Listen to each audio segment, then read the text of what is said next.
جی دیکھیے، ام المومنین عائشہ کے طرز عمل اور رفتار گفتار میں ایسے اخلاقات اور اختلافات کثرت سے منقول ہیں، دو چیزیں مسلم اور ثابت ہیں۔ ایک یہ، عائشہ ام المومنین رضی اللہ عنہا کو لوگوں نے فریب دیا اور وہ اس روز علی کرم اللہ وجہ کے مرتبہ ولایت کی طرف متوجہ نہیں تھی، جیسا کہ انہوں نے خود کہا ہے، میں بھول گئی تھی اور مجھ کو بصرے میں یاد آیا۔ دوسرے یہ کہ توبہ کرنی تھی، لہذا قطعاً خدا بند عالم پچھلی غلطیوں کو معاف کر کے ان کو جنت کے بلند درجات میں جگہ دے گا۔ یہی ہے مسئلہ کا حل۔ شیخ صاحب، توبہ کے موضوع پر میں بار بار اپنی گفتگو نہیں دہراؤں گا، اور میں یہ پوچھوں گا کہ اتنے زیادہ بے گناہ مسلمانوں کا خون بہائے جانے اور ان کی ہتک حرمت کیے جانے اور ان کے اموال و طاقت و تاراج کیے جانے کے بعد کیوں کر ممکن ہے کہ بغیر اس کی باز پوس ہو؟ یہ صحیح ہے کہ خدا ارحم الراحمین ہے، یعنی خدا عفو و رحمت کے موقع پر سب سے زیادہ رحم کرنے والا ہے اور عذاب و عقوبت کے محل پر سب سے زیادہ سخت سزا دینے والا ہے۔ اس کے علاوہ ان کو خود مرتے دم اعتراف رہا کہ وہ عمدن ان واقعات و حوادث کی بات سنی، اس وجہ سے جیسا کہ آپ کے اکابر علماء نے نقل کیا، وصیت کی تھی کہ مجھ کو پیغمبر کے پہلو میں دفن نہ کرنا، اس لیے کہ میں خود جانتی ہوں کہ میں نے حضرت کے بعد کون کون سے حادثات رونما کیے۔ چنانچہ حاکم نے مستدرک میں اور ابن خطیبہ نے معارف میں اور محمد ابن یوسف زرندی نے کتاب اعلام البصیرت النبی میں یہی نقل کیا ہے کہ عائشہ نے عبداللہ ابن زبیر کو وصیت کی، یعنی مجھ کو بخیہ کے اندر میری بہنوں کے پہلو میں دفن کرنا، اس لیے کہ میں نے رسول اللہ کے بعد نئی نئی باتیں پیدا کی۔ اور آپ نے جو یہ فرمایا کہ ام المومنین پر نسیان طاری تھا، فضائل علی کی حدیثوں کو بصرے میں یاد کیا، اس بنا پر پیغمبر کی ممانعت بھی، تو یہ آپ کی غلط فہمی ہے۔ بہتر ہوگا کہ آپ اپنی اکابر علماء کی معتبر کتب کا مطالعہ کیجیے تاکہ اس حسن زن کی حقیقت واضح ہو جائے۔ خصوصیت کے ساتھ ابن ابی الحدید نے اس کو لکھا کئی روایتوں کے ساتھ ساتھ، اور تاریخ ابن ابو مخنف نے بھی، لوط ابن یحییٰ کی یہ معروف کتاب ہے، نقل کیا۔ اس موقع پر ام المومنین ام سلمہ بھی بسلسلہ حج مکہ معظمہ میں موجود تھی۔ جب انہوں نے سنا کہ عائشہ عثمان کی خون خواہی کے لیے اٹھی اور بصرہ جا رہی ہے تو بے حد متاثر ہوئی اور مجمع میں علی علیہ السلام کے فضائل و مناقب بیان کرنے لگی۔ عائشہ ام سلمہ کے پاس آئیں تاکہ ان کو فریب دیں، اپنا شریک کار بنا لیں، تب بصرہ روانہ ہو۔ تو ام سلمہ نے فرمایا کہ تم کل تک عثمان کو اس قدر گالیاں دیتی تھی کہ ان کی مذمت کرتی تھی اور ان کو ناصل کہتی تھی، اب انہی کے خون کا خصاص لینے کے لیے علی علیہ السلام کے مقابل میں اٹھی۔ کیا تم ان حضرت کے فضائل سے آگاہ نہیں ہو؟ اگر بھول گئی ہو تو میں تمہیں یاد دلاتی ہوں۔ یاد کرو، ایک روز میں رسول خدا کے ہمراہ تمہارے حجرے میں آئی، اتنے میں علی بھی آ گئے، پیغمبر سے کچھ باتیں خفیہ ہوئیں، جب اس سرگوشی میں دیر لگی تو تم ان حضرت کو سخت سست کہنے کے لیے اٹھی، میں نے منع کیا لیکن تم نے دھیان نہیں دیا اور ان پر اور ان بزرگوار پر غصہ دکھاتے ہوئے کہا کہ دونوں میں ایک دن میری باری کا ہے، ان میں تم بھی آ گئے، پیغمبر کو مشغول کر لیا۔ اس پر رسول اکرم اس قدر غضبناک ہوئے کہ چہرہ مبارک سرخ ہو گیا اور فرمایا کہ پیچھے ہٹو، خدا کی قسم کوئی میرا گھر والا ہو یا غیر شخص اگر علی سے بغض رکھے تو وہ قطعاً ایمان سے خارج ہے، پس تم نادم اور شرمندہ ہو کر لوٹ جائیں۔ عائشہ نے کہا کہ ہاں مجھ کو یاد ہے۔ ام سلمہ نے کہا کہ یاد کرو، ایک روز پیغمبر کا سر مبارک تم دھو رہی تھی اور میں جیسے ایک قسم کا کھانا تیار کر رہی تھی، تو حضرت نے سر میں مبارک بلند کر کے فرمایا کہ تم دونوں میں سے اونٹ پر بیٹھنے والی گناہگار عورت کون ہے جس پر حواب کے کتے بھونکیں گے اور پل صراط پر منہ کے بل گریں گی؟ میں نے حریص کو چھوڑ کر عرض کیا، یا رسول اللہ، میں ایسے کام سے اللہ اور رسول کی پناہ مانگتی ہوں۔ اس کے بعد حضرت نے تمہاری پیٹھ پر ہاتھ مار کر فرمایا کہ بچو اس سے کہ یہ حرکت کرنے والی تم ہی ہو۔ عائشہ نے کہا ہاں مجھ کو یاد ہے۔ ام سلمہ نے کہا کہ میں تم کو یاد دلاتی ہوں کہ ایک سفر میں تم دونوں پیغمبر کے ہمراہ۔ ایک روز علی علیہ السلام پیغمبر صلی اللہ علیہ وسلم کی کفشین سی رہے تھے اور ہم دونوں ایک درخت کے سائے میں بیٹھی تھی۔ اتفاق سے تمہارے باپ ابو بکر و عمر نے آ کر اجازت چاہی تو تم پردے میں چلی گئیں اور یہ لوگ بیٹھ گئے۔ تھوڑی گفتگو کے بعد انہوں نے کہا یا رسول اللہ، ہم لوگ آپ کی مصابت کی قدر نہیں جانتے، بس ہماری خواہش ہے کہ ہم سے بتائیے کہ ہم پر آپ کا خلیفہ اور جانشین کون ہوگا تاکہ آپ کے بعد وہ ہمارے لیے فریاد رس اور پناہ گاہ ہو۔ حضرت نے ان دونوں ابو بکر عمر سے فرمایا کہ اس کے مقام اور منزل کو دیکھ رہا ہوں، لیکن اگر عملاً ایسا کروں اور اس کو پہنچا دوں تو تم لوگ اس کو چھوڑ کر الگ ہو جاؤ گے، جس طرح بنی اسرائیل ہارون کو چھوڑ کر الگ ہو گئے۔ بس وہ دونوں خاموش ہو کر چلے گئے۔ ان دونوں کے جانے کے بعد ہم لوگ باہر آئیں۔ میں نے عرض کیا یا رسول اللہ، یعنی ان لوگوں پر آپ کا خلیفہ کون ہوگا؟ حضرت نے فرمایا کہ جو شخص میری جوتیاں سی رہا ہے۔ ہم لوگوں نے نکل کے دیکھا تو سوا علی کے اور کوئی نظر نہیں آیا۔ بس میں نے عرض کیا یا رسول اللہ، مجھ کو تو سوا علی کے اور کوئی نظر نہیں آتا۔ فرمایا کہ علی میرا خلیفہ ہے، میرا جانشین ہے۔ عائشہ نے کہا ہاں مجھ کو یاد ہے۔ ام سلمہ نے کہا کہ جب ان احادیث کو تم جانتی ہو تو پھر کہاں جا رہی ہو؟ انہوں نے جواب دیا کہ لوگوں کے درمیان اصلاح کرنے جا رہی ہوں۔ اب تو آپ حضرات کو بھی تصدیق کرنا چاہیے کہ ام المومنین عائشہ نے فریب نہیں کھایا، بلکہ جان بوجھ کر فتنہ انگیزی پر آمدہ تھی اور سب کچھ سمجھ رہی تھی، اور باوجود یہ کہ ام سلمہ نے رسول اللہ کو حدیثیں بھی یاد دلائی لیکن وہ باز رہیں۔ امیر المومنین کی عظمت و منزلت کا اقرار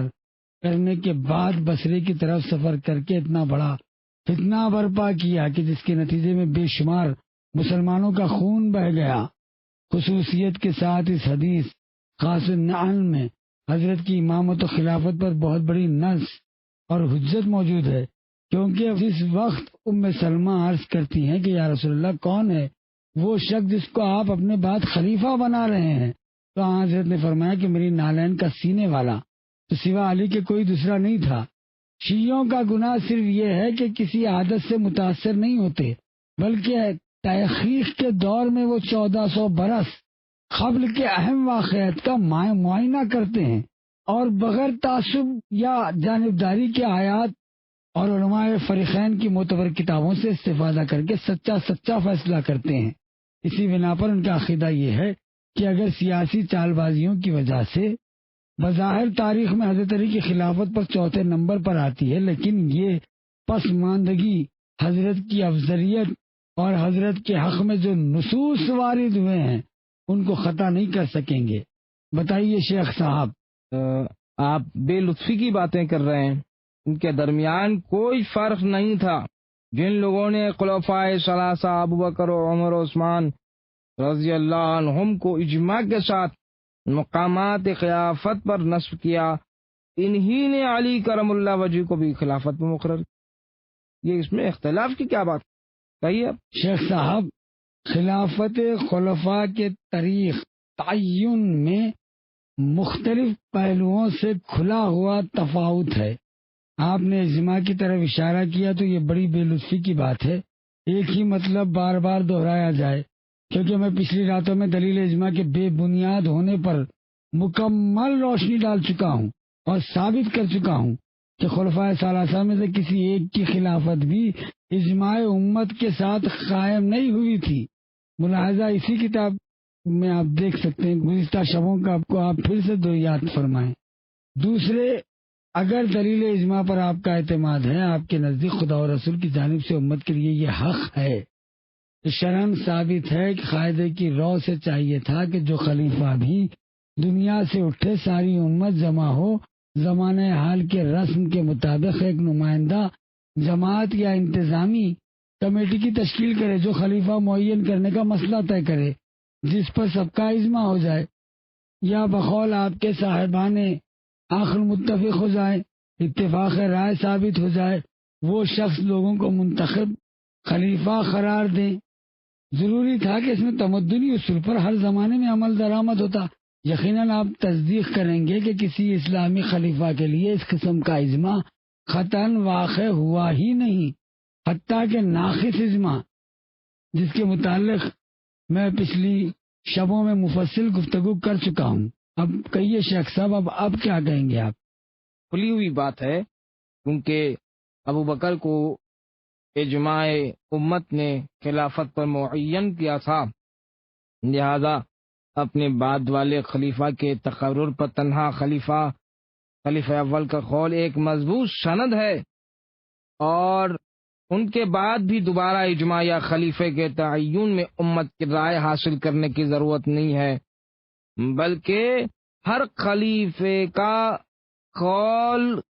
خلیفہ ما بعد کی تعین میں مستحکم سند ہے، اور یہ خلیفہ کا مخصوص حق ہے کہ اپنے بعد کے خلیفہ معین کر جائے اور لوگوں کو حیران و سرگرداں نہ چھوڑے۔ چنانچہ مسلم الثبوت اجماعی خلیفہ ابو بکر نے جب عمر کو خلافت پر نصب کر دیا تو وہ پیغمبر کے مستقل خلیفہ ہو گئے۔ ہو گئی بات یہ؟ اول یہ کہ شیخ صاحب، اگر آپ اپنے عقیدے کے مطابق مسلم الثبوت خلیفہ کے لیے خلیفہ مابعد کے تقرر میں ایسے حق کے قائل ہیں اور کہتے ہیں کہ خلیفہ کا فرض ہے، تو امت کو حیران نہ چھوڑیں، نیز اپنے بعد خلیفہ معین کرنے کے لیے پس اسی کی نص کافی ہے۔ تو آپ نے اسی حق کو مسلم الثبوت پیغمبر اور رسول برحق سے آخر کیوں سلب کر لیا؟ ان تمام مخصوص اور واضح نصوص کو، جن کے ذریعے رسول اللہ نے صراحتاً اور کنایتاً بارہا مختلف مقامات پر علی علیہ السلام کو معین فرمایا، جن میں سے بعض کی طرف ہم پچھلی شبوں میں اشارہ کر چکے ہیں، آج کی رات بھی حدیث ام سلمہ کی کھلی ہوئی نص پیش کی، پھر بھی آپ وہی باتیں کر رہے ہیں۔ دوسرے، آپ کہاں سے اور کس دلیل سے فرماتے ہیں کہ خلیفہ اول جو اجماع سے معین ہوئے اپنے بعد خلیفہ مقرر کرنے کا حق رکھتے ہیں؟ آیا پیغمبر کی طرف سے اس قسم کی کوئی ہدایت نافذ نہیں ہوئی؟ جواب خطأً نفی میں ہوگا۔ تیسرے، آپ کہتے ہیں کہ جب خلیفہ اول اجماع سے مقرر ہو چکے تو اب دوسرے خلفاء کی تعین میں دوبارہ اجماع کی ضرورت نہیں ہے۔ یہ وہی منصوبہ خلیفہ امت کی جانب سے ہے، اس کا حق رکھتے ہیں، اپنے بعد کے لیے خلیفہ معین کر دیں، تنہا انہی کی نص کافی نہیں ہے۔ اگر حقیقت یہی ہے تو یہ اصول صرف عمر ہی کی خلافت میں کیوں برتا گیا، بلکہ خلافت عثمان میں اس کے برخلاف عمل کیا گیا؟ عمر نے خود خلیفہ معین کرنے کے عوض میں یہ معاملہ 6 اشخاص کے شورا پر چھوڑ دیا۔ معلوم نہیں اس بات خلافت پر آپ حضرات کی دلیل کیا ہے؟ آپ جانتے ہیں کہ جب دلائل میں اختلاف پیدا ہو جائے تو اصل موضوع ہی باطل ہو جاتا ہے۔ سمجھ رہے ہیں نا آپ شیخ صاحب؟ اگر اس بات خلافت میں آپ کی دلیل اجماع امت ہے اور ساری امت کو جمع ہو کے متفقہ رائے دینا چاہیے، تو ابو بکر کی خلافت میں بھی ایسا اجماع واقع نہیں ہوا جیسا کہ میں نے ثابت کر دیا اپنے دلائل سے، تو عمر کی خلافت میں اس طرح کا اجماع کیوں تشکیل نہیں دیا گیا؟ اگر آپ اجماع کو صرف پہلی ہی خلافت میں ضروری سمجھتے ہیں اور بعد والے خلفاء کی تعین میں فقط اجماع کے ذریعے منتخب کیے ہوئے خلیفہ کی نص ہی کی کافی ہے، تو عثمان کی خلافت میں اس قاعدے پر کیوں عمل نہیں کیا گیا؟ اور خلیفہ عمر نے ابو بکر کے رویے کے برخلاف خلیفہ کا انتخاب شورا کے اوپر کیوں چھوڑ دیا؟ وہ بھی ایسی مجلس شورا جیسی دنیا کے کسی گوشے میں، یہاں تک کہ وحشی اقوام کے درمیان بھی نہیں قائم ہوئی، بجائے اس کے کہ مجلس کے نمائندگوں کو قوم منتخب کرے تاکہ اس میں اکثریت کے قول و خیال کی کچھ جھلک موجود ہوں۔ خلیفہ عمر نے خود ہی نامزد کر دیا، اور سب سے عجیب تر بات یہ ہے کہ جملہ ارکان کی اختیارات پامال کر کے ہر ایک ممبر کو عبد الرحمن ابن عوف کا ماتحت اور محکم بنا دیا۔ معلوم نہیں کون سی شرعی، عرفی، علمی یا عملی بنیاد ہے عبد الرحمن کو یہ امتیازی درجہ دیا؟ بتائیے، جب گہری نظر سے دیکھتے ہیں تو نظر آتا ہے کہ یہ ایک عاملانہ حکم تھا جس کو شورا کے بیز میں نافذ کیا گیا، ورنہ ہم آج دیکھتے ہیں کہ جمہوریت کا قانون اس طرز عمل کے بالکل برعکس ہے۔ واقعی تعجب اور افسوس کا مقام ہے، جیسا میں گزشتہ شبوں میں عرض کر چکا ہوں اور اس ضمن میں سلسلے اسناد بھی دے چکا ہوں کہ پیغمبر نے فرمایا کہ علی حق کے ساتھ ہے اور حق علی کے ساتھ ہے، اور جدھر وہ گردش کرتے ہیں حق بھی ان کے ساتھ گردش کرتا ہے۔ اور ساتھ ہی یہ حدیث کہ یہ علی اس امت کے فاروق ہیں جو حق و باطل کے درمیان فارق قائم کرنے والے ہیں۔ چنانچہ حاکم نے اپنی مستدرک میں اور حافظ ابو نعیم نے حلیۃ الاولیاء میں اور طبرانی نے اپنی اوسط میں اور ابن عساکر نے اپنی تاریخ میں، ان تمام نے، اور محب الدین طبری نے ریاض النظرہ میں، ہمونی نے فرائض السمتین میں، سب نے متفقہ طور پہ اسناد صحیح کے ساتھ یہ روایت لکھی کہ پیغمبر نے فرمایا کہ عنقریب میرے بعد ایک فتنہ برپا ہوگا، بس اس موقع پہ تم کو لازم ہے کہ علی ابن ابی طالب کا ساتھ پکڑو، اس لیے کہ یہ پہلے وہ شخص ہے جو قیامت کے روز مجھ سے مصافحہ کریں گے۔ یہ سب سے بڑے راست گو اور امت کے فاروق ہیں جو حق و باطل کے درمیان تفریق کرتے ہیں، اور یہی مومنین کے بادشاہ ہیں۔ اور عمار کی مشہور حدیث میں سے ہے، جس کو سلسلہ اسناد کے ساتھ پچھلی رات میں نے تفصیل سے نقل کیا ہے، کہ عمار سے پیغمبر نے فرمایا کہ اگر تمام لوگ ایک راستے پر ہو جائیں اور علی ایک راستے پر ہوں تو علی ہی کے راستے پر چلنا، تمام لوگوں کا ساتھ چھوڑ دینا۔ اے عمار، علی تم کو ہدایت سے برگشتہ نہ کریں گے اور ہلاکت کی طرف نہ لے جائیں گے۔ اے عمار، علی کی اطاعت میری اطاعت ہے اور میری اطاعت خدا کی اطاعت۔ تو محترم حضرات، انصاف سے فیصلہ کیجئے کہ استیاب، اصابہ، حلیۃ الاولیاء وغیرہ جیسی اہم کتابیں جو کتب رضال کا مطالعہ کرنا چاہتے ہیں علی علیہ السلام کے حالات میں، عبد الرحمن بلکہ شورا کے 5 ممبروں کی حیثیت کے ساتھ موازنہ کیجئے۔ دیکھیے کہ حاکم بننے کی لیاقت عبد الرحمن کے اندر تھی یا امیر المومنین علی علیہ السلام۔ اس کے بعد اندازہ کیجئے کہ سیاسی پارٹی بندی کے ماتحت بھی حضرت علی کے حق ولایت کو پامال کر دیا گیا۔ بتائیے شیخ صاحب، آپ کیا کہتے ہیں؟ اگر آپ کے یہ بیانات صحیح ہوں کہ بقول آپ کے اس معاملے پر گہری نگاہ ڈالنا چاہیے، تو ایسی صورت میں علی کرم اللہ وجہ کی خلافت بھی مطلب یہ کہ دانو ڈول ہو جاتی ہے، کیونکہ جس اجماع نے خلفائے سابق ابو بکر، عمر، عثمان رضی اللہ عنہم کو خلافت پر نصب کیا اور تقویت دی، اسی نے علی کرم اللہ وجہ کو بھی منتخب کیا اور خلافت پر بھی مقرر کر دیا۔ شیخ صاحب، آپ کا یہ بیان اس وقت درست ہو سکتا ہے جبکہ پہلے سے رسول اللہ کے نصوص و ارشادات موجود نہ ہوں۔ حالانکہ علی علیہ السلام کی خلافت اجماع امت کی پابند نہیں تھی، بلکہ خدا و رسول کی جانب سے منصوص تھی، جس کے دلائل میں نے مستقل طور پر پیش کیے۔ بتائیے آپ کیا کہنا چاہتے ہیں؟ ہماری روایتوں میں بھی وارد ہے کہ پیغمبر نے فرمایا کہ ابو بکر میرے خلیفہ ہیں۔ شیخ صاحب، گویا آپ ان دلائل کو بالکل ہی بھول گئے جو میں سابق راتوں میں ان احادیث کے بطلان پر قائم کر چکا ہوں۔ آج کی شب بھی آپ کو بغیر جواب کے نہیں چھوڑوں گا۔ شیخ مجدد الدین فیروز آبادی القاموس اللغات فرماتے ہیں، یعنی فضائل ابو بکر میں جو کچھ بھی نقل ہوا وہ ایسی افتراء پردازیوں میں سے ہے کہ عقل بدیہی طور پر اس کے جھوٹ ہونے کی گواہی دیتی ہے، اور اگر ایسی حدیث موجود ہے تو پھر امت کا اجماع کیوں ہوا؟ بتائیے نواب صاحب، آپ کچھ کہیے۔ کہ قبلہ صاحب، مدینے میں بلاد مسلمین کے نمائندوں کا اجماع کیا تعین خلافت کے لیے تھا؟ نواب صاحب نہیں، ابھی تو خلیفہ سوم ہی مسند خلافت پر موجود تھے،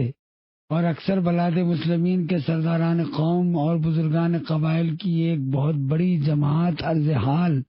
اور بنی امیہ وغیرہ کے جابر الظالم عامال اور حکام 12 خلافت کے مخصوصین جیسے مروان وغیرہ کے زشت میں اور کبھی حرکات کی شکایت کرنے کے لیے مدینے میں اکٹھا ہوئی تھی۔ بالآخر اس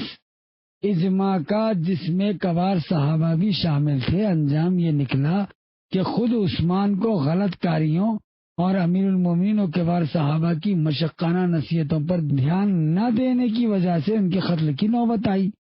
اس کے بعد بلاد مسلمین کے ان تمام بزرگان قبائل اور روسیائے قوم کے ہمراہ جو مدینے میں موجود تھے، مدینے والے بصورت اجماع حضرت امیر المومنین کی خدمت میں حاضر ہوئے اور آپ کو التماس و اصرار کے ساتھ مسجد میں لائے۔ پھر سب نے بالاتفاق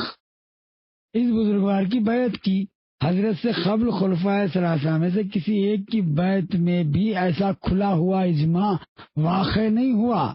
اپنی خواہش و عزم و اختیار سے سارے اہل مدینہ اور زمائے ملت نے مل کر ایک مخصوص فرد کی طرف بیعت کا ہاتھ بڑھایا اور اس کو خلیفہ تسلیم کیا، لیکن ایسے اجماع اور اجتماع کے باوجود امیر المومنین کے لیے منعقد ہوا۔ ہم اس کو حضرت کے لیے دلیل خلافت نہیں سمجھتے، بلکہ آپ کی خلافت پر ہماری دلیل قرآن مجید اور خدا و رسول کی نص ہے۔ ہم شیعہ نص کے قائل ہیں، جس طرح تمام انبیاء کی سیرت تھی، حکم خداوندی سے اپنا وسیع اور خلیفہ معین فرماتے۔ تیسرے کہ قبلہ ہمارا بھی یہ نظریہ ہے کہ علی کرم اللہ وجہہ اور دوسرے خلیفہ کے درمیان کوئی فرق نہیں تھا، تو آپ کیا کہیں گے؟ آپ جو کہتے ہیں کہ اور دوسرے خلفاء کے درمیان کوئی فرق نہیں معلوم ہوتا تھا، تو آپ جان بوجھ کر ایسا کہہ رہے ہیں۔ یہ واقعی غلط فہمی کا شکار ہے، اس لیے کہ عقلی و نقلی دلائل بلکہ امت کے اجماع سے بھی ثابت ہے کہ علی اور دوسرے خلفاء بلکہ ساری امت کے درمیان بہت بڑا فرق ہے۔ علی دوسرے تمام خلفاء سے ممتاز ہیں۔ پہلی خصوصیت جو حضرت علی کی تھی، اسی جیسے آپ تمام دوسرے خلفاء سے ممتاز تھے، یہ کہ سب سے صرف مخلوق کی ایک جماعت کے مقرر کیے تھے، لیکن علی علیہ السلام خدا و رسول کی طرف سے معین تھے، اور ظاہر ہے کہ خدا اور اس کے پیغمبر کا مقرر کیا ہوا خلیفہ یقیناً ان لوگوں سے افضل ہوتا جن کو مخلوق نے مقرر کیا۔ ہر عقل مند انسان جانتا ہے کہ خلیفہ منصوص اور خلیفہ غیر منصوص میں بہت فرق ہوتا ہے۔ سب سے بڑی امتیازی صفت جو حضرت علی علیہ السلام کو دیگر خلفاء اور ساری امت سے بلند قرار دیتی ہے، وہ حضرت کے علم و فضل و شرف و تقوی کا درجہ ہے، کیونکہ تھوڑے سے خوارج و نواسب اور بکروین کے علاوہ جن کی حالت سب کو معلوم ہے، جملہ علماء امت کا اتفاق ہے کہ علی علیہ السلام پیغمبر سلم کے بعد ساری امت سے عالم، افضل، اغزا، اشرف، اتقیٰ تھے۔ چنانچہ میں اس بارے میں قرآن مجید کی تائیدوں کے ساتھ کافی روایتیں حتیٰ کہ ابو بکر عمر کی زبان سے بھی پچھلی شبوں میں پیش کر چکا ہوں، اور اس موضوع پر مکمل بحث ہو چکی ہے، لہذا اس میں محض بحث کی گنجائش نہیں ہے۔ جب آپ حضرات نماز میں مشغول تھے تو غور کرنے سے ایک موضوع نظر آیا جو سوال کے طور پر آپ کے سامنے پیش کرتا ہوں۔ یہ فرمائیے شیخ صاحب کہ کسی شخص کی ایسی شرافت و فضیلت جس میں اس کو دوسرے افراد کے مقابل میں فوقیت کا حق حاصل ہو، کس چیز سے ہے؟ حقیقتاً شرافت اور فضیلت کے طریقے بہت ہیں، ان اول درجے میں جن کو چوٹی کے فضائل و کمالات کہہ سکتے ہیں، وہ خدا و رسول پر ایمان کے بعد میرے نزدیک 3 چیزیں ہیں۔ پہلی چیز پاکیزہ نسب اور نسل، دوسری چیز علم و دانش، تیسری چیز تقوی و پرہیزگاری۔ ماشاء اللہ، جزاک اللہ۔ میں بھی انہی طریقوں سے بحث میں قدم رکھتا ہوں جن کو آپ نے بلند ترین فضائل و کمالات کے عنوان سے انتخاب فرمایا۔ یہ مان لینے کے بعد بھی ہر ایک صحابی، چاہے وہ خلیفہ ہو یا نہیں، کسی نہ کسی خصوصیت کا حامل تھا۔ عقلی اور نقلی قواعد کی رو سے یہ مسلم ہے کہ ان میں سے جو فردین ان بلند خصوصیات، اعلیٰ فضائل کو جامع تھی، وہ سب سے مقدم اور بالا تھی۔ اگر میں ثابت کر دوں کہ ان تینوں خصوصیات میں حضرت علی علیہ السلام ہی سب کے سید و سردار تھے، تو آپ کو تصدیق کرنا چاہیے کہ حضرت رسول خدا سے وارد نصوص کی موجودگی میں یہ بزرگوار امر خلافت میں بھی اولا اور سب سے زیادہ حقدار تھے۔ اگر تخت خلافت سے محروم رہے تو محض ان سیاسی ہیلا سازیوں کی وجہ سے جن کا نام مصلحت رکھ دیا گیا۔ بتائیے، اول نسل و نسب کے معاملے میں مسلم ہے کہ ذات خاتم الانبیاء کے بعد شرافت میں کوئی شخص بھی علی علیہ السلام کو نہیں پہچانتا، اور حضرت کی اصل و نسل میں قدر پاک و پاکیزہ اور درخشاں ہے کہ صاحبان عقل کی عقلیں حیران ہے اور دم بخود ہے، یہاں تک کہ آپ کے متعصب اکابر علماء جیسے علاء الدین مولوی اور ابو عثمان ابرو اور اسی طرح سعد الدین ابن مسعود اور اس قسم کے بہت سارے علماء نے حضرت علی کرم اللہ وجہہ کے کلمات میں دم بخود اور حیران ہے۔ چنانچہ آپ فرماتے ہیں، یعنی اس امت کے کسی ایک شخص کا بھی آل محمد صلی اللہ علیہ وسلم کے ساتھ قیاس اور موازنہ نہیں ہو سکتا، جس شخص پر ہمیشہ اہل بیت کی نعمت اور مرحمت جاری رہی، ان کے برابر کیسے ہو سکتا ہے؟ یہ دین کی بنیاد اور ایمان و یقین کے ستون ہے۔ حد سے آگے بڑھ جانے والا پلٹ کے ان کی طرف آتا ہے، پیچھے رہ جانے والا بڑھ کے انہی سے ملک ہو جاتا ہے۔ حق ولایت و امامت کی خصوصیت انہی کے لیے ہے اور رسول خدا کی وصیت و وراثت انہی میں سے ہے۔ اس وقت حق اپنا اہل کی طرف پلٹ آیا اور جہاں سے منتقل کیا گیا وہیں پر پہنچ گیا۔ امیر المومنین کے یہ بیانات حق خلافت میں حضرت کے خاندان آل محمد علیہ السلام کے اولا اور مقدم ہونے پر پوری دلالت کرتے ہیں۔ یہ جملے صرف آپ ہی نے نہیں فرمائے بلکہ مخالفین میں اس مفہوم کی تصدیق کرتے ہوئے، چنانچہ کسی شب میں عرض کر چکا کہ میر سید علی حمدانی معدت القربہ کے ہفتم میں اور ابی وائل سے اور عبداللہ ابن عمر سے نقل کرتے ہیں، انہوں نے کہا کہ اصحاب پیغمبر کو شمار کرتے ہوئے ہم نے ابو بکر، عمر، عثمان کا ذکر کیا تو ایک شخص نے علی کا نام کہا۔ ہم نے کہا الا من اہل البیت لا یخاص بہی احد، یعنی علی اہل بیت نبوت سے ہے اور ان کے ساتھ کسی اور کا خیاس نہیں کیا جا سکتا ہے، رسول اللہ صلی اللہ علیہ وسلم کے ساتھ انہی کے درجے میں ہیں۔ اور احمد ابن محمد قریب بغدادی نے نقل کیا ہے کہ عبداللہ ابن احمد ابن حنبل نے کہا، میں نے اپنے باپ سے پوچھا، تفصیل صحابہ کے متعلق دریافت کیا، انہوں نے کہا تفضیل صحابہ کے متعلق دریافت کیا، انہوں نے کہا ابو بکر، عمر، عثمان۔ میں نے کہا بابا علی ابن ابی طالب کیا ہوئے؟ تو کہا کہ وہ اہل بیت میں سے ہے، ان کے ساتھ ان لوگوں کا موازنہ نہیں ہے۔ غیر معمولی بات یہ ہے کہ علی علیہ السلام کا نسب دو پہلو رکھتا ہے، نورانی اور جسمانی۔ اس حیثیت سے رسول خدا کے بعد حضرت کی ذات منفرد اور افضل ہے تمام صحابہ سے۔ اور شیخ صاحب جنبہ نورانیت اور حقیقت خلقت کے لحاظ سے تقدم کا حق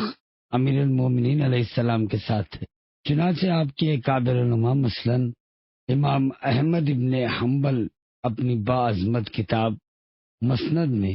اور اسی طرح سید علی حمدانی نے معدت القربہ میں، اور ابن مغازلی شافعی نے اپنی مناقب، ان ساروں نے متفقہ طور پر لکھا کہ علی ابن ابی طالب، یعنی پیغمبر اکرم نے ارشاد فرمایا کہ میں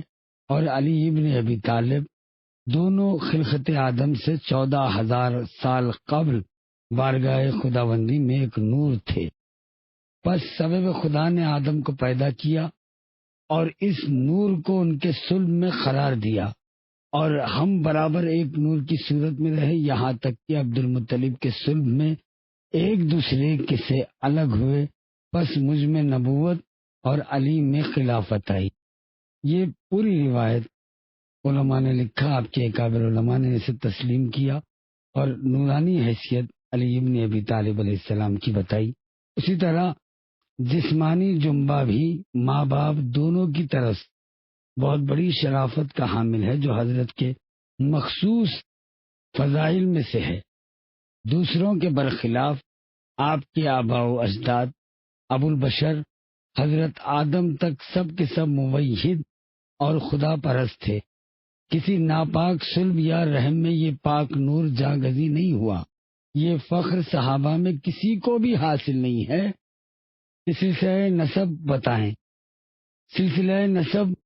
یہ ہے کہ علی ابن ابی طالب ابن عبد المطلب ابن ہاشم ابن عبد مناف ابن قسی ابن کلاب ابن مرہ ابن کعب ابن لوئی ابن غالب ابن فہر ابن مالک ابن نضر ابن کنانہ خزیمہ ابن مدرکہ ابن الیاس ابن مضر نزار ابن سعد عدنان ابن داود یوسی ابن یہمن سلامان ابن حمل بن قید اربن اسماعیل ابن ابراہیم خلیل اللہ ابن طاخ ابن حور شارع ابن ارغا دانع ابن عابر شایا ابن ارفشن سام ابن نوح ابن ملک ابن مغلو شلخ ابن اخنو بن یعرو بن وہلائل بن خینان بن انوش بن شیس بن آدم ابو البشر علیہ السلام. رسول خدا صلی اللہ علیہ وسلم کے بعد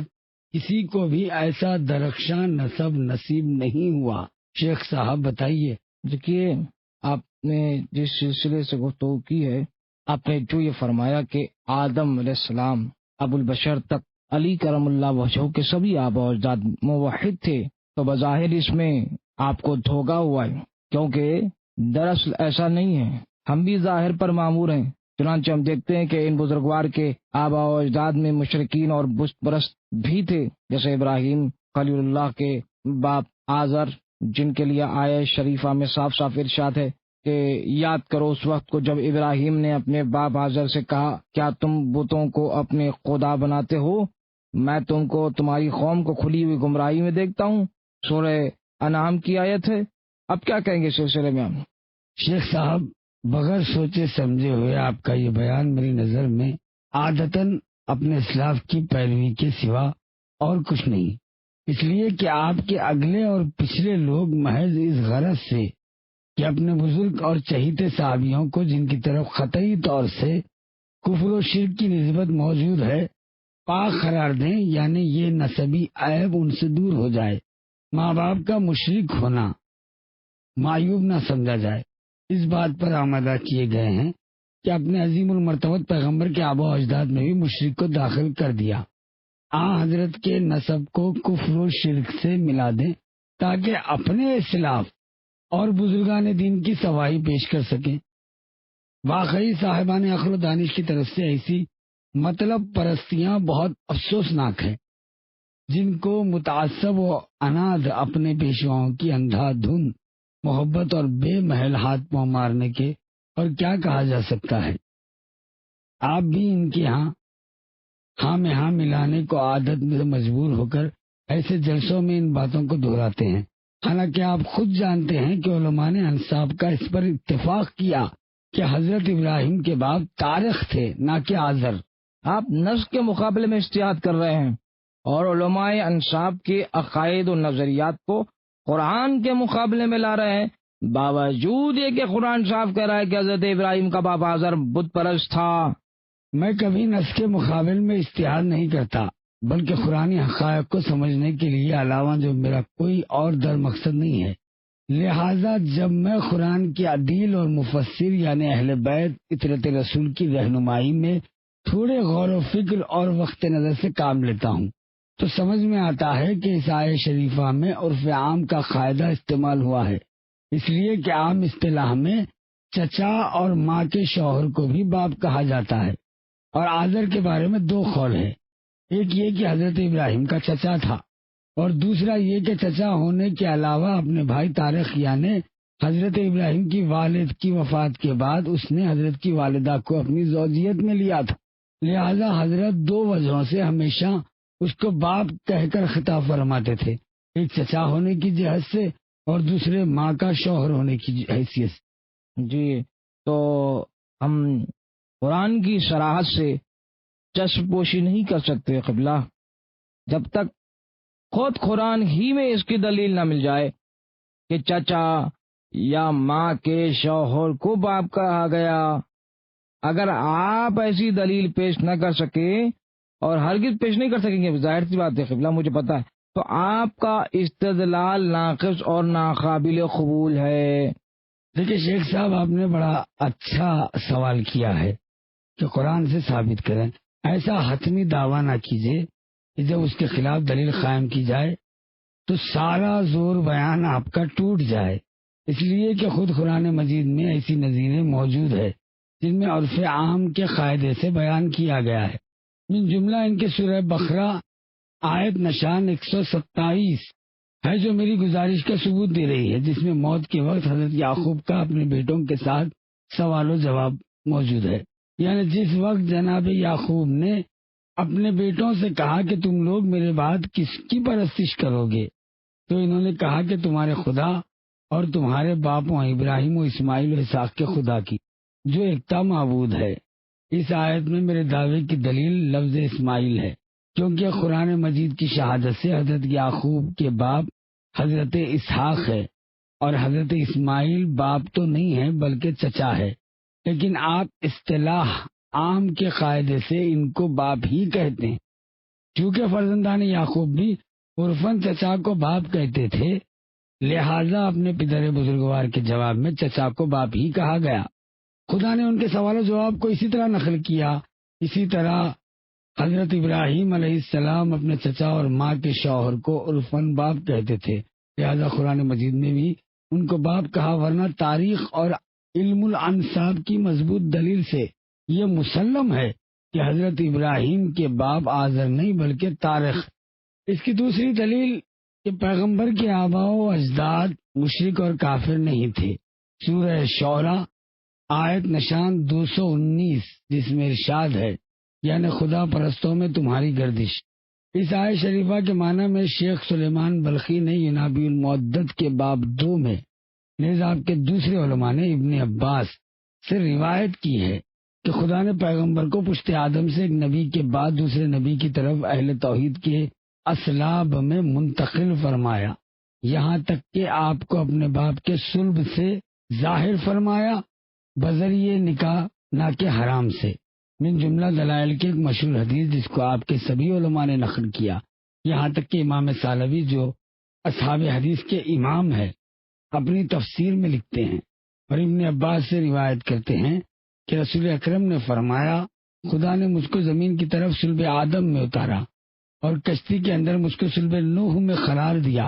اور مجھ کو صلب ابراہیم میں منتقل کیا، اور اللہ مجھ کو ہمیشہ بزرگ و محترم اسلاب سے پاک و پاکیزہ اور عام کی طرف منتقل کرتا رہا، یہاں تک کہ مجھ کو میرے باپ سے پیدا کیا جنہوں نے ہرگز حرام طریقے سے باہم ملاقات نہیں کی۔ اور دوسری حدیث میں فرمایا، لم ید نسنی بے نندس جاہلیہ، یعنی مجھ کو جاہلیت کی گندگی سے آلودہ نہیں کیا۔ اس باب میں ابکار الافکار شیخ صلاح الدین ابن زین الدین احمد معروف با حلبی اور علاء الدولہ سوانی کی شرح کبریت احمر اور شیخ عبد القادر سے روایت ہے کہ جابر ابن عبداللہ انصاری ایک مفصل حدیث نقل کرتے ہیں رسول اللہ سے کہ آپ نے فرمایا کہ اول ما خلق اللہ کے متعلق دریافت کیا، حضرت نے جواب دینے میں جن کی تشریح کا وقت نہیں، یہاں تک کہ آخر حدیث فرمایا، یعنی اسی طرح خدا نے اللہ تعالیٰ میرے نور کو طیب و طاہر و پاک و پاکیزہ کی طرف منتقل کرتا رہا، یہاں تک کہ میرے باپ عبداللہ ابن مطلب کے صلب میں ودیت کیا اور ان سے میری ماں آمنہ کے رحم میں لایا، پھر مجھ کو دنیا میں ظاہر کیا اور سید المرسلین خاتم النبیین قرار دیا۔ یہ ارشاد کہ میں طیب سے طیب طاہر سے طاہر کی طرف منتقل ہوتا رہا، اس کا ثبوت ہے کہ حضرت کے آباء و اجداد میں کوئی کافر نہیں تھا، اس لیے قرآن مجید کے حکم نحس کے مطابق ہر کافر و مشرک نحس ہے۔ پس جب یہ فرمایا کہ میں برابر اسلاب طاہرین سے پاک و پاکیزہ ارحام کی طرف منتقل ہوتا رہا، تو ثابت ہوا کہ مشرکین چونکہ نحس ہے، حضرت کے آباء و اجداد مشرک نہیں تھے۔ اگر میں چاہوں تو اس طرح کے دلائل جلسے کا وقت ختم ہونے تک برابر پیش کرتا رہوں، لیکن میرا خیال ہے کہ مطلب ثابت کرنے کے لیے اور وہ بھی صاحبان انصاف کے سامنے اسی قدر کافی ہوگا جسے آپ حضرات سمجھ لیں۔ آدم ابو البشر تک پیغمبر کے سارے آبا و اجداد مومن و موحد تھے۔ بدیہی چیز ہے کہ مصداق اہل بیت طہارت خاندان رسول کے افراد یعنی بزرگوں کے حالات سے دوسروں کے مقابلے میں کہیں زیادہ آگاہ تھے، اور جب یہ ثابت ہو گیا کہ پیغمبر کے آبا و اجداد بھی سب کے سب مومن و موحد تھے، تو یہ بات خود ثابت ہو جاتی ہے کہ علی علیہ السلام کے آبا و اجداد سب کے سب مومن اور خدا پرست تھے۔ کیونکہ میں تواتر اخبار شیعہ کے علاوہ صرف ان اخبار و حدیث سے جن کے آپ کے علماء نے نقل کیا ہے پہلے ہی ثابت کر چکا کہ محمد و علی علیہ السلام ایک نور تھے اور تمام پاک و پاکیزہ اسلاب و ارحام میں ایک ساتھ رہے، یہاں تک کہ صلب عبد المطلب میں ایک دوسرے سے جدا ہوئے۔ نورانی اور جسمانی دونوں منزلوں میں جہاں رسول خدا تھے وہیں علی بھی تھے۔ بس ہر عقل مند کی عقل فیصلہ کر لے گی کہ جو بزرگ شخصیت ایسے روشن و منزہ پاک و پاکیزہ نسب و نسل کی حامل تمام اشخاص سے زیادہ رسول اللہ سے قریب تھی، وہی منصب خلافت کے لیے اولا اور سب سے زیادہ حقدار تھے۔ دیکھیے قبلہ صاحب، اگرچہ آپ نے آذر اور طارق کے مسئلے میں کامیابی کا راستہ نکال لیا ہے اور رسول خدا صلی اللہ علیہ وسلم کے آبا و اجداد کی طہارت ثابت کر دی، لیکن دیکھیے بھائی، علی کرم اللہ وجہ کے لیے اس قسم کا ثبوت ناممکن ہے، کیونکہ چاہے ہم اس کو تسلیم بھی کر لیں کہ عبد المطلب تک سب موحد تھے، لیکن علی کرم اللہ وجہ کے باپ ابو طالب کے بارے میں کیا کہیں گے قبلہ صاحب؟ ہرگز کوئی گنجائش نہیں ہے نا، یا تو کامیابی کا راستہ نکل ہی نہیں سکتا۔ اب ثابت کیجیے وہ کفر کی حالت میں دنیا سے اٹھے، کیا کہیں گے آپ؟ بسم اللہ۔ شیخ صاحب، میں تصدیق کرتا ہوں کہ جناب ابو طالب کے بارے میں امت کے اندر بہت بڑا اختلاف پیدا کر دیا گیا۔ کہنا چاہیے کہ اللہم لعن، خداوند لعنت کرے اس پہلے ظالم پر جس نے محمد و آل محمد کے حق میں ظلم کیا۔ لعنت ہو خدا کی اس شخص پر جس نے روز اول علی علیہ السلام کو ایذا اور نقصان پہنچانے کے لیے سب و لعن، اہانت اور جھوٹی حدیثیں گڑھنے کا وہ طریقہ ایجاد کیا جس پر ایسے مطالب کی بنیاد قائم ہوئی۔ بعد کے خوارج و نواسب جو حضرت سے مخصوص طور پر عداوت رکھتے تھے، آپ کے چند تنگ نظر اور نافہم علماء اپنے اسلاف کی پیروی میں عادتاً تعصب کی بنا پر آپ کے اس قول کے قائل ہو گئے اور خیال قائم کر لیا کہ جناب ابو طالب بغیر ایمان کے دنیا سے اٹھے، حالانکہ جمہور علماء شیعہ اور تمام اہل بیت طہارت و خاندان رسالت جن کے اقوال سند، جن کا اجماع حجت ہے کیونکہ عدیل قرآن ہے، نیز آپ کے بیشتر محققین و انصاف پسند علماء جیسے ابن ابی الحدید، جلال الدین سیوطی، ابو القاسم بلخی، ابو جعفر اسکانی اور فرقہ معتزلہ میں سے ان کے اساتذہ اور سید علی حمدانی وغیرہ سب بالاتفاق جناب ابو طالب کے اسلام و ایمان کے قائل ہیں، اور جماعت شیعہ کا تو اجماعی عقیدہ ہے، یعنی ابو طالب در حقیقت شروع ہی میں پیغمبر پر ایمان لے آئے۔ پھر سب سے بالا تر یہ کہ جناب ابو طالب کا ایمان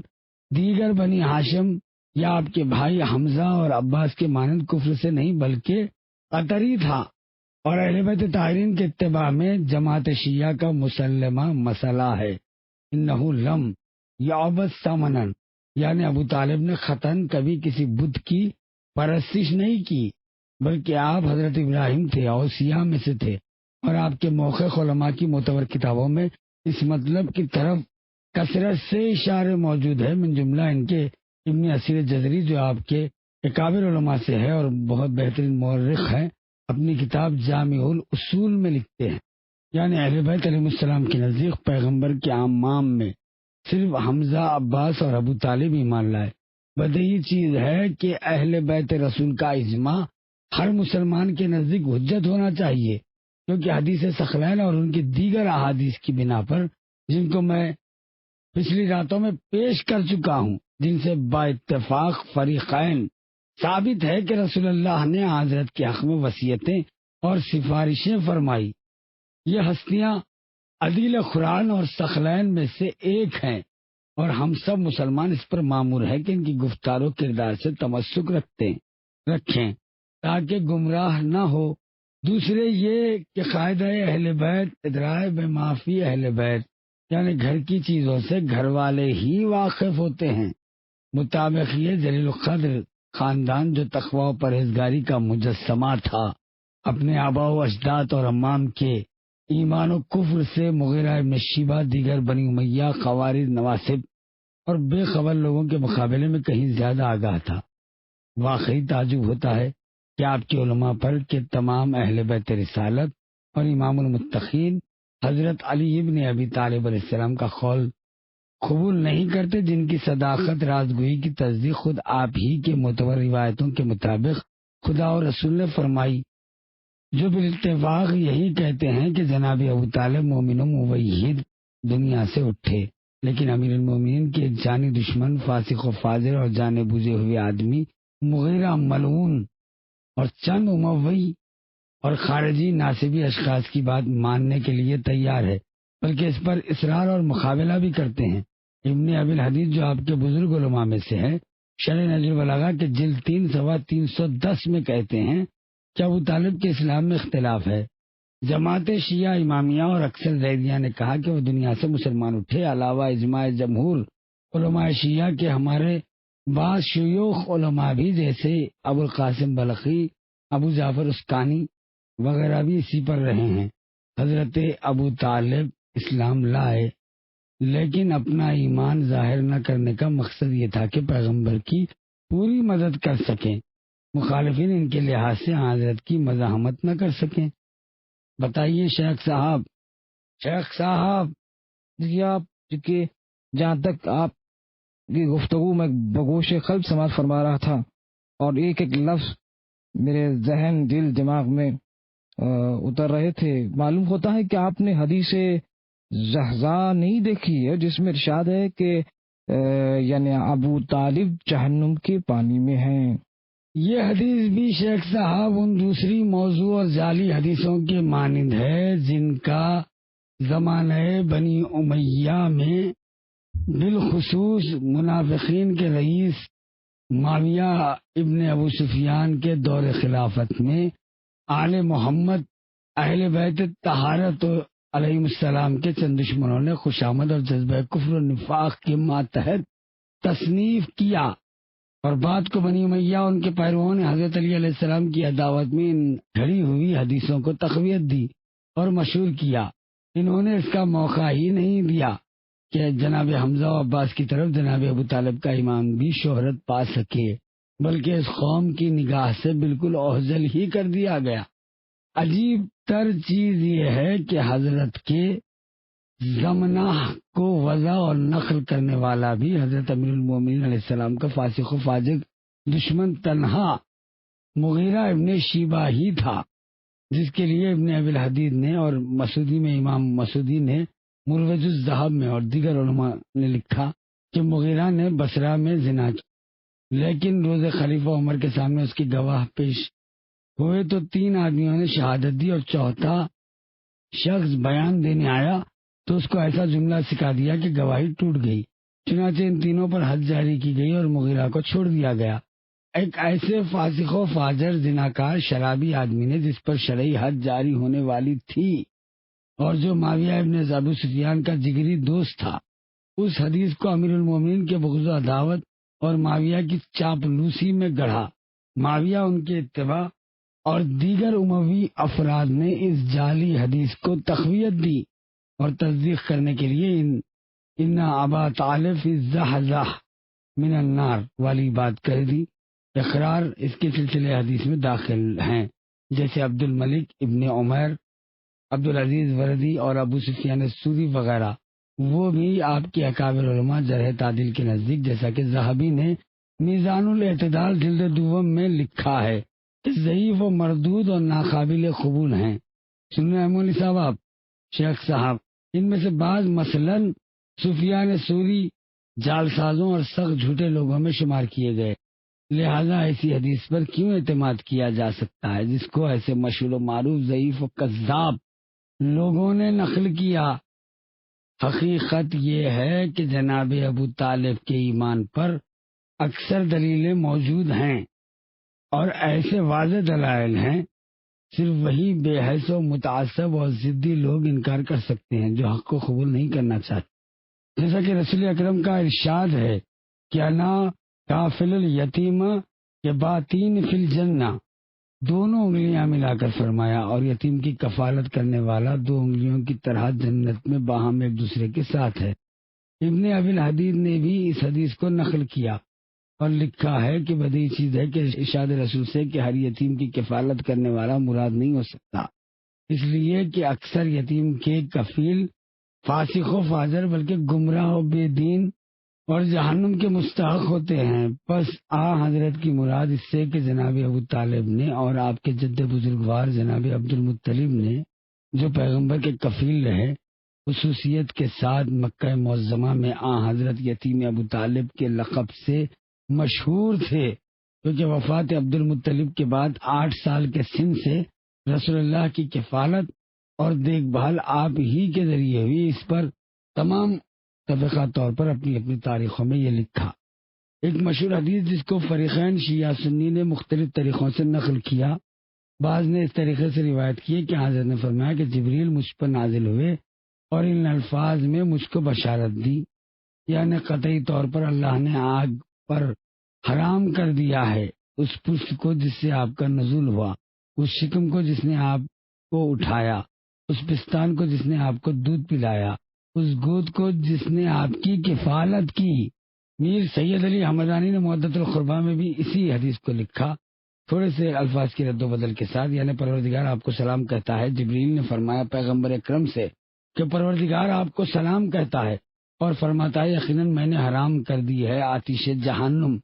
اس پشت پر جس نے آپ کو اتارا، اس شکم پر جس نے آپ کا بار اٹھایا، اور اس آغوش کو جس نے آپ کی کفالت کی۔ اس قسم کے اخبار و احادیث پیغمبر کے کفیل جناب عبد المطلب، جناب ابو طالب اور ان کی زوجہ فاطمہ بنت اسد کے، نیز حضرت صلی اللہ علیہ وسلم کے باپ اور ماں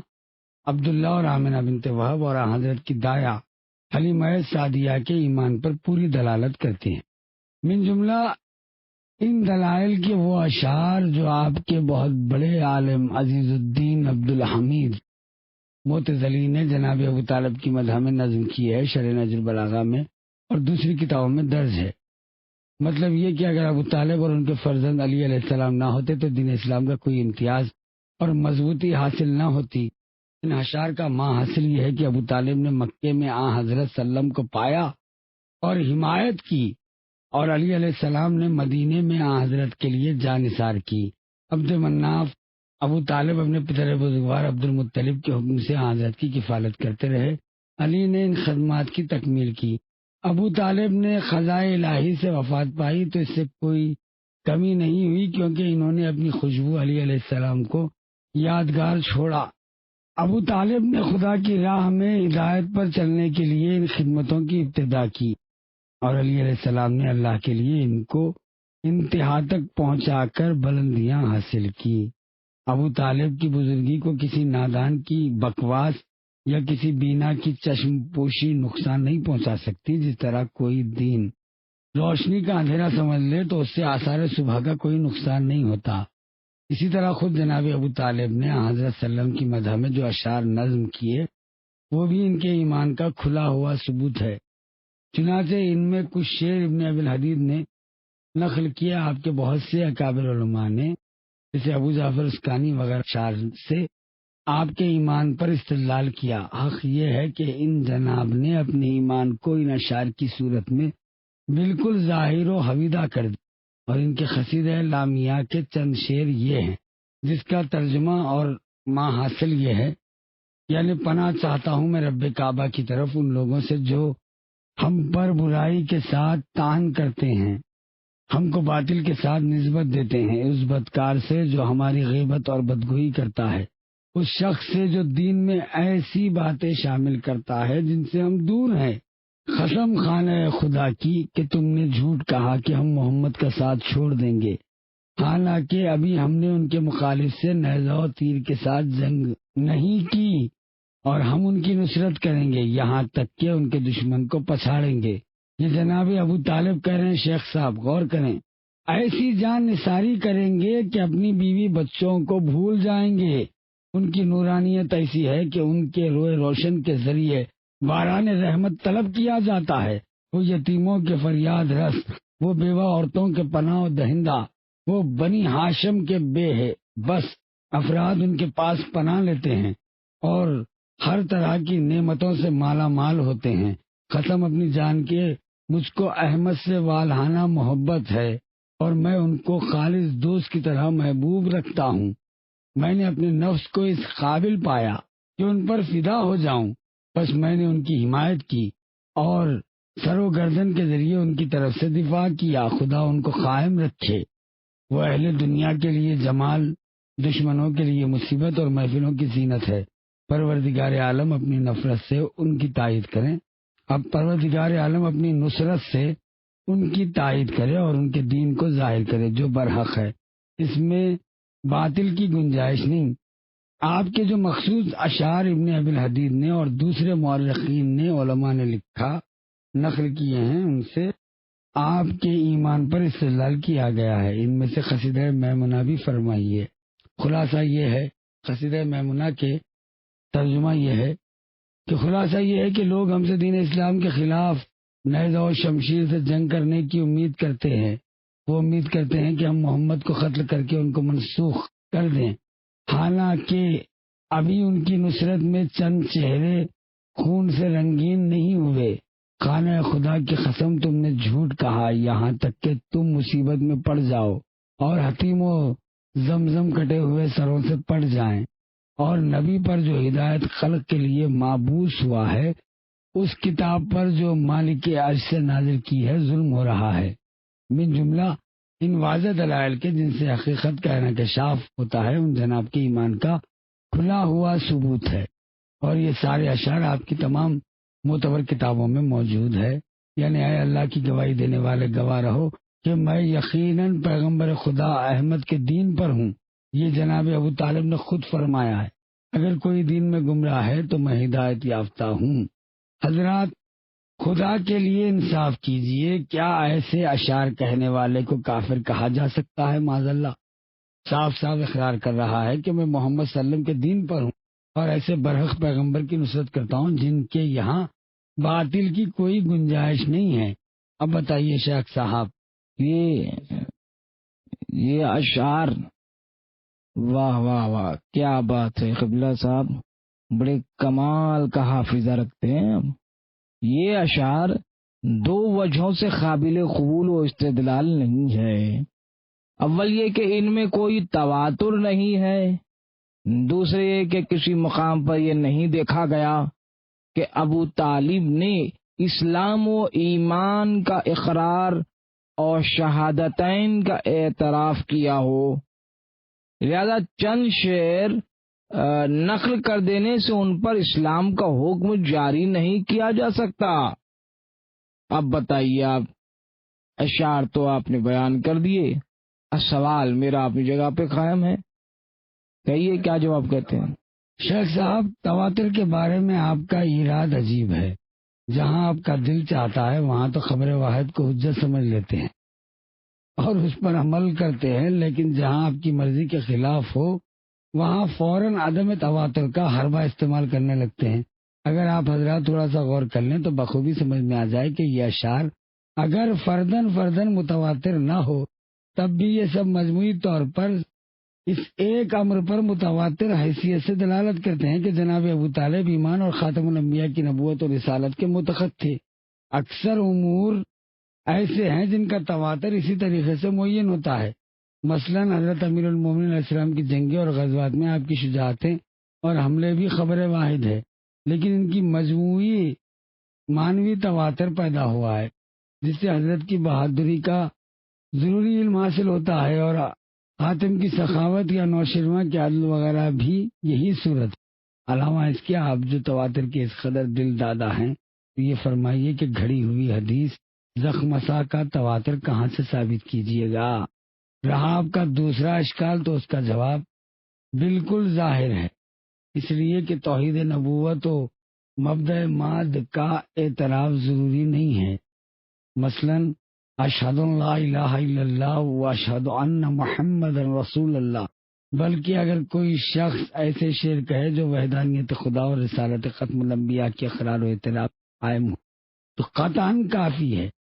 بس جس وقت جناب ابو طالب نے کہا کہ یا شاہد اللہ علی فحشت ان علیہ دین النبی احمد، تو اس کا بھی وہی حکم ہوگا جو نثر میں اقرار کرنے کا ہو۔ اس کے علاوہ موت کے وقت نثر میں بھی اقرار کیا ہے۔ چنانچہ محمد رسول اور حافظ ابو نعیم اور امام بیہقی نے نقل کیا ہے۔ ابو جہل، عبداللہ ابن امیہ وغیرہ سرداران کوفہ کی ایک جماعت مرض الموت میں جناب ابو طالب کی عیادت کے لیے گئی۔ غور سے اس روایت پہ غور سنیے مولوی صاحب۔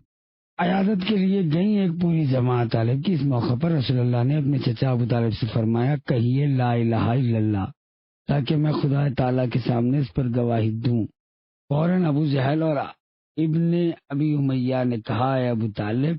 کیا عبد المطلب کی ملت سے پلٹ جاؤ گے؟ اور بار بار ان الفاظ کو دہرایا، یہاں تک کہ آپ آیا کہ تم لوگ جان لو کہ ابو طالب عبد المطلب ہی کی ملت۔ چنانچہ وہ لوگ خوش خوش چلے گئے۔ ادھر ان جناب پر موت کے آثار طاری ہونے لگے تو ان کے بھائی عباس جو سرہانے بیٹھے ہوئے تھے دیکھا کہ آپ کے ہونٹ جنبش کر رہے ہیں۔ کان قریب لے گئے تو سنا کہہ رہے ہیں لا الہ الا اللہ۔ عباس نے رسول اللہ کی طرف رخ کر کے عرض کیا کہ اے بھتیجے، خدا کی قسم میرے بھائی ابو طالب نے وہی بات کہی جس کا تم نے حکم دیا، لیکن چونکہ اس وقت عباس اسلام نہیں لائے تھے لہذا کلمہ شہادت کو خود اپنی زبان پر جاری نہیں کیا، جبکہ ہم سے قبل ثابت کر چکے ہیں کہ پیغمبر کے آباء و اجداد سب کے سب موحد اور مومن تھے۔ تو آپ کو سمجھ لینا چاہیے کہ ابو طالب نے مصلحتاً یہ جملہ فرمایا کہ میں عبد المطلب کی ملت پر ہوں، کیونکہ بظاہر تو ان لوگوں کو خوش اور مطمئن کر دیا لیکن باطن توحید کا اقرار بھی کیا، اس لیے کہ جناب عبد المطلب ملت ابراہیم پر اور موحد تھے۔ مزید برآں کے صریح طور پر کلمہ طیبہ لا الہ الا اللہ بھی زبان پر جاری کیا۔ اگر آپ حضرات تھوڑی دیر کے لیے اپنی عادت سے ہٹ کے جناب ابو طالب کے تاریخی حالات کا انصاف سے مطالعہ کر لیں تو بے ساختہ ان کے ایمان کی تصدیق کریں گے۔ اگر جناب ابو طالب کافر و مشرک و بت پرست تھے تو پہلے ہی روز جب پیغمبر اکرم محبوب و رسالت ہوئے اور اپنے چچا عباس کے ہمراہ ابو طالب کے پاس جا کر فرمایا، یعنی بتحقیق اللہ نے مجھ کو اپنا امر ظاہر کرنے کا حکم دیا اور قطعی طور پر مجھ کو اپنا نبی بنایا ہے، بس آپ میرے ساتھ کیا سلوک کرو گے؟ تو قریش کے سردار بنی ہاشم کے رئیس اہل مکہ کے نزدیک مقبول القول اور پیغمبر کے کفیل زندگی ہونے کے بعد یہ دیکھتے ہوئے کہ حضرت ہمارے دین کے خلاف ایک نیا دین پیش کر رہے ہیں تو قاعدے کے موافق اس تعصب کے پیش نظر جو اہل عرب دین میں رکھتے تھے چاہیے تھا یہ تھا کہ فوراً مخالفت پر آمدہ ہو جاتے اور حضرت کو سختی کے ساتھ اس اقدام سے روک دیتے۔ کیوں کوشش کرتے؟ اگر اس طرح کام نہ چلتا، چونکہ ان کے عقیدے کے برخلاف نبوت کا دعویٰ کر کے مدد مانگنے آئے تھے تو حضرت کو نظر بند کر دیتے یا کم سے کم اپنے پاس سے نکال ہی دیتے، نصرت و حمایت کا وعدہ نہ کرتے تاکہ اس عظیم ارادے سے باز رہے جس سے اپنا مذہب بھی محفوظ رہے، ہم مشرب لوگ ممنون احسان بھی ہو جائیں۔ جس طرح آزر نے اپنے بھتیجے ابراہیم کو جھڑکا اور دھتکارا، جناب ابو طالب نے ایسا نہیں کیا۔ پرانی آیات گواہ ہے اس ضمن میں۔ آپ حضرات خدا کو حاضر و ناظر جان کر انصاف سے بتائیے کہ ایسے جملے اور اشعار والے کو مشرک اور کافر کہا جائے گا یا مومن و موحد سچا خدا پرست مانا جائے گا؟ بتائیے شیخ صاحب، بتائیے کہ کیا کہا جائے گا جناب ابو طالب؟ جی کہ جب آپ نے اس سلسلے کی طویل گفتگو کو چھیڑا ہے، سارے دلائل پیش کر دیے اور آپ کی معتبر کتاب میں ان کے خود زبانی اقوال اور اشعار پیش کر دیے، تو اس کے بعد کیا کہا جائے گا؟